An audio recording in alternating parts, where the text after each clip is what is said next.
Alright, how's everyone doing? Welcome to From Z to A, Alphabetical Interviews with Zach Anderson. I am Zach Anderson. Today we are here at Sage Sound Studios for the 28th edition of Monsters of Acoustic Rock, and I am joined by Sarah Golley. Hi. So thank you so much for being on the show. Oh, thank you for having me. No problem. So I'm going to ask you the difficult questions as long as they have something to do with the letters of your name. Okay. So S, tell me about your songwriting process. Do you tend to start with music or lyrics? Does it vary song to song? It varies song to song. I think I have a few processes. Sometimes I'll have a phrase, and then I'll do the music, and then I'll make the lyrics. Okay. Sometimes I have just the music for forever, and I don't have any words for it. I don't know what it's about, and then one day it'll click, and I say, this is about this topic, and I roll with it. Sometimes I word vomit and write. Like, I'll make a demo the first time I play it, and it'll stay the same. And yeah, it's really rare that I just write lyrics first. I do sometimes write music and then do like stream of consciousness writing and then combine them, or like I'll write two songs and I'll kind of hate things about both of them and combine them. Right. Every song's different. Different. But it's rare for me to just write lyrics and then make it into music. So. Now, how much does an audience affect your set? Do you tend to like stick with what you planned out ahead of time, or do you change it on the fly depending on how they react to certain songs? I think it depends on how long my set is. I really like to, as much as I can with all my setup and stuff, is like blend from song to song, set it up in a planned manner where I end songs in ways that make sense for the next song. Right. I have kind of long songs, so it makes sense to get it into a short period of time. But if my set is longer, or I just feel like I need to change the mood, sometimes I have like side songs. Like I'll change, like I'll be like, when I get to this point, I'll either do this song or this song. And if I'm playing like a really long set, I just kind of go with whatever I feel like. All right.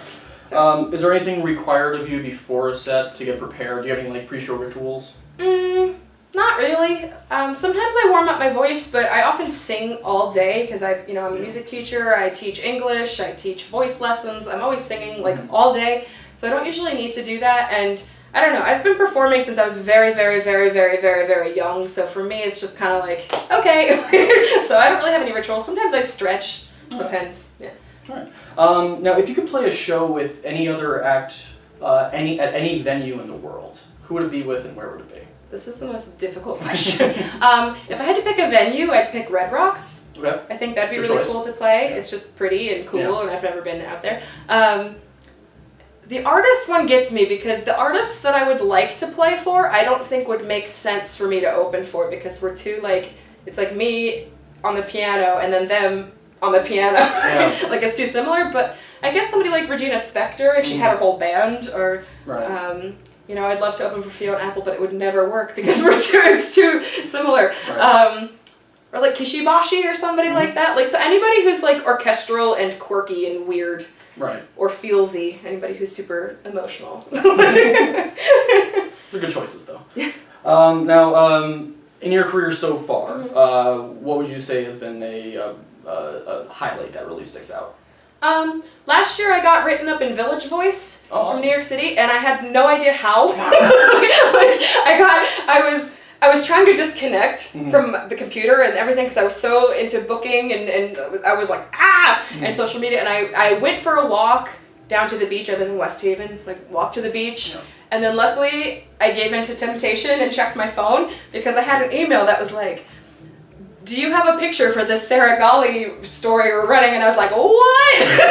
And luckily, my friend, Jesse Newman, took a picture of me at a festival recently, right before that happened, that was beautiful. And I was like, hey, Jesse, I hope you don't mind he's like, of course. But, I just kind of did it because I had no time and they needed it. They posted it. It was like the day before my show and they posted it immediately after I sent them a picture. So I was really glad I gave into temptation that day. Yeah, that's really awesome. It was a really beautiful, well-written thing and I was so humbled. I was like, That's great. So I'd like to end all my interviews with 3 interesting or random facts about yourself that many people might not know. Okay.